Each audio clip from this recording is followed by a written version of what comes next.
E aí aquele jogo fatídico do Botafogo. Sim. Do Simon, que a gente perde nas quartas de final. Eu tava lá também. Quartas de final. Exato. Que era 15 anos depois ele veio pedir desculpa, falou que ele mandou agora, mandou semana passada aquilo aí, né? É absurdo, né? Mas vamos falar, depois eu quero saber sua opinião sobre isso. E aí, Rafa? Aí, cara, assim, o que eu tenho lembrança disso daí? A gente tinha um time 80% da base,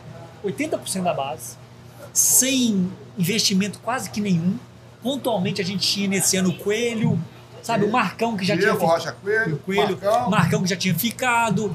Aí chega o Vanderlei, mas nem era titular. O Galvão, eu acho que era o titular. O Marinho tava com problema de lesão. Então, assim, a gente tinha um time enxuto, barato e com 80% da base. Imagina, Thiago, a gente com esse time ganhando a Copa do Brasil, cara. Inédita. E um título nacional depois de... E era um time que dava trabalho. Muito. Sim, exato. Nosso time era certinho. A gente passando esse jogo, não tinha garantia, tanto que o Botafogo não foi campeão. Foi em 2007, foi o Fluminense. Foi em cima do Figueirense. Em cima do Figueirense. O Figueirense ganha do Botafogo. Na semifinal. E assim, a gente tinha muita chance de ganhar. Não era nenhuma garantia. Mas imagina um time desse, depois de trazer o time da segunda divisão, o acesso, e você ganhar uma Copa do Brasil, cara. Claro. Sem gasto nenhum. Sim. O Botafogo era muito forte essa época. Que era Lúcio Flávio, Zé Roberto, Leandro Eu acho que era o Botafogo do Cuca, aquele Dodô, que ele monta um time bem forte. Do Cuca, esse mesmo. Diguinho, Túlio. O time dos caras era muito bom. O Juninho, zagueiro. Mas o Galo mereceu classificar e esse lance foi capital. Crucial, faltando 2 minutos para acabar o jogo. Esse pênalti que a maioria lembra. Aquilo foi revoltante, né? Cara, assim, se você pegar os vídeos também, cara, eu largo o jogo. O jogo tá rolando, eu largo a bola e vou pra cima do Simon. E aí, na primeira cobrança que você faz a um árbitro, você já sabe se ele sabe que errou.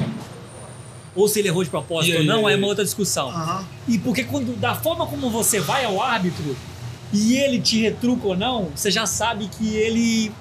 E ele ficou calado. Nós todos chegamos em cima dele e as palavras dentro do futebol não tem como medir. Era Vossa Excelência. Vossa Excelência, daí pra cima. E aí a gente tinha nele, ele não falava nada, velho. Ele calado. Então a gente sabia que ele tinha errado. Então isso ao mesmo tempo alimentava as chances dele... o Bandeira falou, eu voltei. Que dificilmente acontecia, né? Antigamente, porque não tinha o VAR. Não tinha o VAR. E aí a gente ficou em cima dele, não adiantou nada e aí Mas acabou. foi muito claro, ele estava muito em cima do lance, né? Cara, muito em cima. Muito em cima do lance. Muito eu em tava cima. Eu e Dona Leni ali, eu falei, calma, Dona Leni. Dona Leni da Sombrinha. Eu falei, calma, Dona Leni. Da Sombrinha? O gol vai sair, tava eu e Dona Leni. Porque uma galera, né? A massa do Galo tava toda lá. Mas o lance foi em cima da gente, atacando pra esse bloqueio. Eu falei, calma que vai... O lance foi ali, foi escandaloso. Eu quase arrumei problema lá, que eu saí, ladrão, terra de ladrão, e não sei o quê, mas arrumando confusão. Eu tava totalmente desconsolado ali. Descontrolado, né? Nós ficamos todos. Depois do jogo a gente foi lá de novo, mas já não adiantava, mas era mais pra desabafar. Cara, vendo o lance, lembrando o lance, não tem como ele não ter visto. Não tem como ele não ter visto. A visão dele não estava encoberta. Não, e o lance muito claro.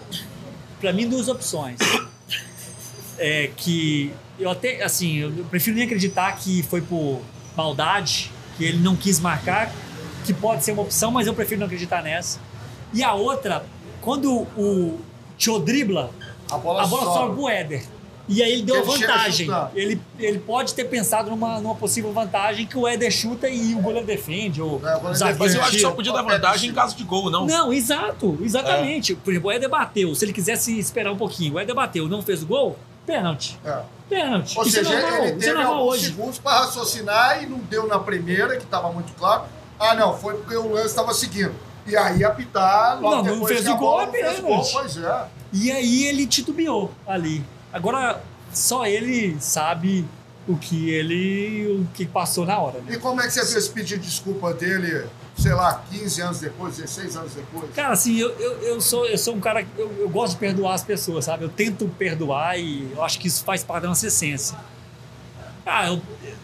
Pra mim tá perdoado, mas eu não sei, não me passou muita convicção. Da forma como ele falou, assim, o jeito que ele me falou... eu não senti que ele foi, aconteceu isso mesmo. Mas enfim, ele sabe lá no coração dele o que se passou na cabeça dele. Cabe a nós perdoar, bicho. A gente vai fazer o quê? Eu vou bater no cara, né? Mas que tem uma coisa aqui que me remói ainda, remói. Claro. Dos atleticanos mais velhos que você conhece, talvez seu pai, talvez alguma pessoa da sua família, eles têm... Eu sei que é complicado perguntar isso, mas eles têm mais mágoa do Simon ou do Zé Roberto Wright?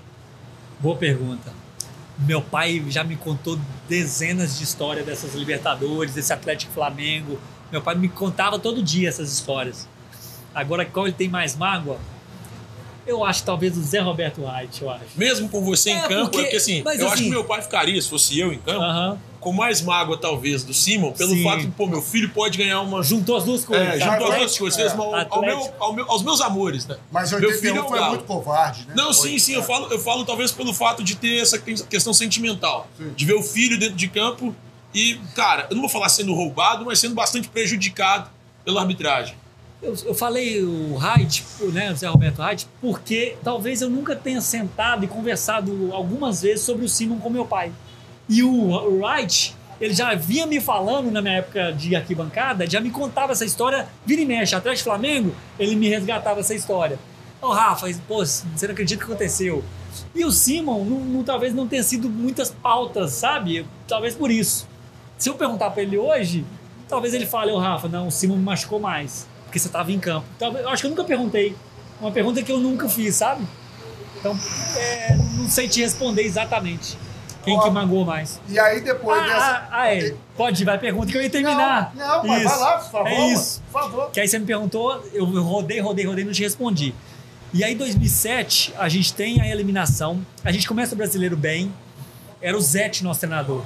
O treinador até que gostava muito de mim e depois parou a carreira. Eu doido pra ele continuar e ir pra um time bom pra ele me levar. O treinador que mais gostava de mim parou, Thiagão. Aí ele ficou um ano e ele parou. Eu acho que as escolhas dele não eram as melhores, não. Aí no meio do ano mais ou menos, eu no meu auge no Galo, na minha visão foi o meio de 2007, que foi esse brasileiro. E essa Copa do Brasil a gente foi eliminado, e depois no brasileiro, eu no meu auge físico e já com uma certa maturidade, que eu já vinha de lá 2003, depois 2005, 2006, cresci muito, e 2007. Aí eu tenho uma lesão, aí eu fico um mês fora. Aí já tinha saído o Zete, não sei se aí já tinha vindo o Leão, acho que já era o Leão. Pode ser. Aí o Leão me coloca para jogar 2 jogos, Botafogo e Corinthians. Aí a gente joga contra o Botafogo e empata. Depois joga contra o Corinthians, a gente mete 3-0 com 10 minutos no Mineirão. 15 minutos, porque já tava 3-0, 20 minutos de jogo eu machuco. Aí eu abro no mesmo lugar, isso mais ou menos setembro, não sei exatamente. E aí eu fico até o fim do ano, sem jogar. Eu fico tipo 3 meses sem jogar, acaba o ano, a gente termina o brasileiro em sétimo, eu acho. Não era tão ruim pelo investimento, mas o torcedor queria muito mais, obviamente. E aí depois de 2008 volta, já não consigo mais resgatar aquele futebol de 6, 7. 2009 mesma coisa, aí eu saio em 2009. A cabeça, Rafa? Você acha que a cabeça também não? Não, sim. O que você teve? A condição foi posterior? Foi posterior. Que é a lesão mais comum do jogador, né? Posterior. Inclusive, acho que o Otávio, recentemente, nós estamos gravando agora, mas o Otávio contra o Peñarol teve essa lesão, né, e a dele foi até mais grave porque a dele foi tendão. E aí foi uma lesão um pouco mais grave do que a minha. A minha só foi grave porque já era uma recidiva, né, que eles falam. Eu tinha lesionado, aí você cicatriza, aí lesiona de novo, aí ela fica mais difícil. Aí fica com a fibrose, é uma lesão mais chata. E aí você vai pro Atlético Paranaense. Exatamente, é quando o Carlinhos chega, e em 2009 eu fico com o Campeonato Mineiro. Aí depois do Campeonato Mineiro, ele fala que não quer contar mais comigo. Foi uma opção, pelo menos da forma que chegou pra mim, foi desse jeito. Era o Celso Roth. Eu tava jogando com o Celso Roth, a gente joga as finais do Mineiro, depois eu jogo... Que foi justamente seu primeiro treinador, né? Foi o meu treinador, bem lembrado. Bem lembrado. E o Leão tinha sido meu treinador em 2007 e tinha sido meu treinador também em 2009. Ele já tinha me falado assim, Rafa, a diretoria não te quer mais, mas enquanto eu estiver aqui eu conto com você. E aí ele me bancou. Aí ele saiu. Aí quando o Celso Roth vem, o Celso Roth me dá a mesma notícia. Fala, a diretoria vai contar com você, eu não vou assumir essa bronca porque eu acabei de chegar. Então o Celso Roth não comprou minha briga, mas assim, super entendo. tinha acabado de chegar. Sim. Quando ele vem, os caras já avisam pra ele, ó, não quero contar com esse. Então ele já veio sabendo, diferente do Leão, que quando ele vem ninguém falou nada pra ele, e aí de repente quer tirar 1 ou 2, ele comprou minha briga. Perfeito. O Leão falou, pô, não, enquanto eu estiver aqui o Rafael vai jogar comigo. E assim, Leão tinha muitos defeitos, mas tinha palavra. E batia no peito. Se esse jogador eu conto com ele, eu vou morrer abraçado com ele. Legal. Muito legal. Era Legal. difícil lidar com ele no dia a dia? Cara, ele tinha um jeito peculiar, sabe? Um jeito, assim, mais autoritário mesmo disso. Eu sou muito grato a ele, porque em 2007 ele contou muito comigo, depois ele queria me levar para o Santos, mesmo da lesão, ele queria me levar para o Santos em 2008, eu, Éder Luiz, e tinha mais um que eu não lembro quem, só que o Atlético não acertou a negociação e também eu nem queria ir, nem lembro como é que foi, sim, mas o Santos me queria, mas nem andou porque o Atlético já vetou.